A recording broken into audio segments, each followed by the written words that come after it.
Have you ever felt like you were the only one who believed what you believed?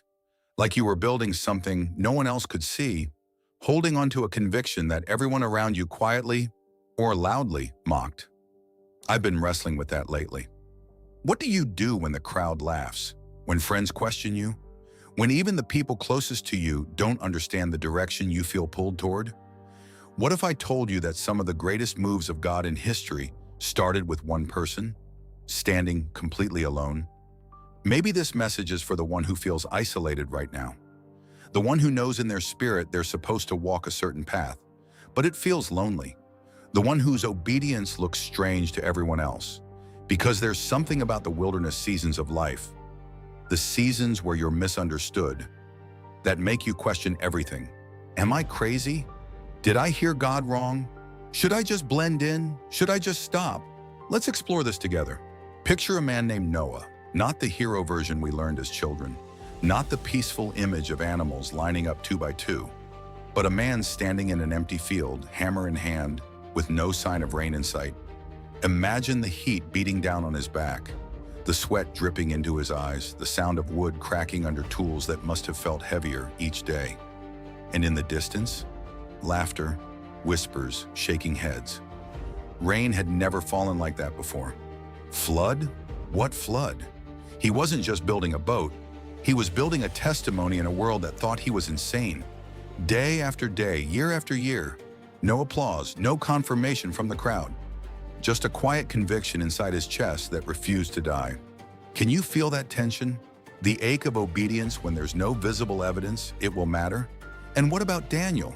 A young man ripped from his homeland, dragged into captivity, forced to learn a foreign language, a foreign culture, surrounded by people who worship different gods. Imagine the loneliness of kneeling in prayer when everyone else bowed to something else. The weight of knowing that one act of faithfulness could cost him everything.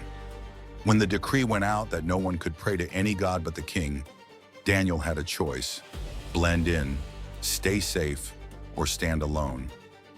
I tried to imagine that moment before he opened his window to pray. Did his hands shake? Did his mind race? Did he wonder if anyone would miss him if he disappeared? Faith sounds heroic when we read it, but in real time, it feels terrifying. And then there's Elijah, a prophet who stood before kings and false prophets, calling down fire from heaven. But what we don't talk about enough is what happened after the miracle, after the victory, after the spectacle. He ran, he hid, he felt alone. So alone that he cried out, "I am the only one left." Isn't that interesting? A man who had just seen undeniable power still felt isolated, still felt like the only one standing. Why do we skip over that part? Why do we pretend that strong faith means never feeling lonely? Notice the pattern. Before the breakthrough, there is isolation. Before the miracle, there is misunderstanding. Before the rain falls, there is ridicule. The crowd almost always gets it wrong before God moves. But here's the tension I don't want to rush past. What if the loneliness isn't accidental? What if the isolation is intentional? What if God sometimes separates you from the noise because he's developing something in you that cannot survive on applause? Think about Noah again. If the entire world had agreed with him, would it have required faith? If Daniel had the whole nation kneeling beside him, would his conviction have been tested? If Elijah had seen thousands stand up and say, "We're with you," would he have had to rely so deeply on that still small voice? Maybe the reason it feels like you're standing alone is because your conviction is being purified, stripped of validation, stripped of popularity, stripped of the need to be understood. There's something powerful about building an ark when no one claps, about opening your window to pray when no one joins, about speaking truth when your voice echoes back at you. But let's be honest, it hurts. It's exhausting. There are nights when doubt creeps in, nights when you wonder if it would be easier to just lower your standards, to quiet your faith, to shrink your dream, because standing alone can feel like standing exposed. And this is where the story shifts. The rain did come, not when the crowd expected, not when the mockers demanded proof. It came when the ark was finished, after the years of unseen faithfulness, after the ridicule had run its course. The same voices that laughed were suddenly silent. But by then, Noah didn't need their approval.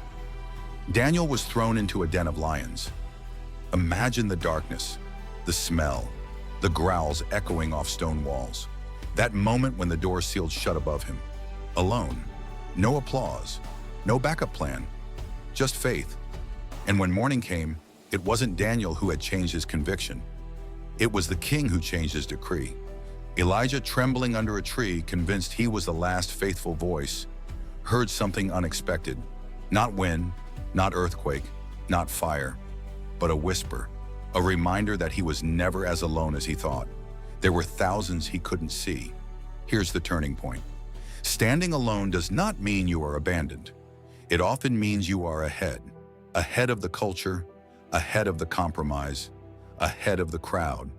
What if your conviction matters more than their approval? Because approval is temporary, but conviction shapes destiny.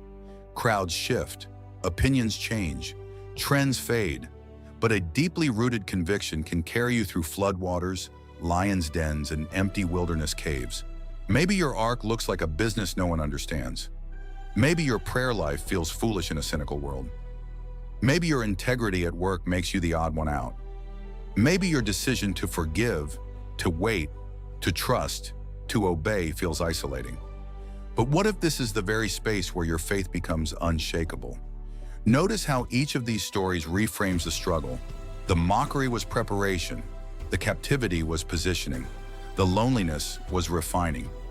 The season that looked like rejection was actually construction. And here's what hits me deeply. None of them saw the full picture while they were living it. Noah didn't see the rainbow yet. Daniel didn't see the promotion yet. Elijah didn't see the next generation rising yet. They simply chose conviction over comfort. So maybe the question isn't, why am I alone? Maybe the question is, what is this season building in me? Because when the rain falls, when the lions lie down, when the whisper breaks through your exhaustion, you'll realize something profound.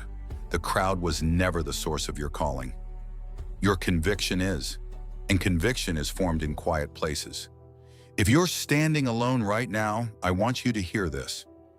You are not crazy for obeying what God placed in your heart.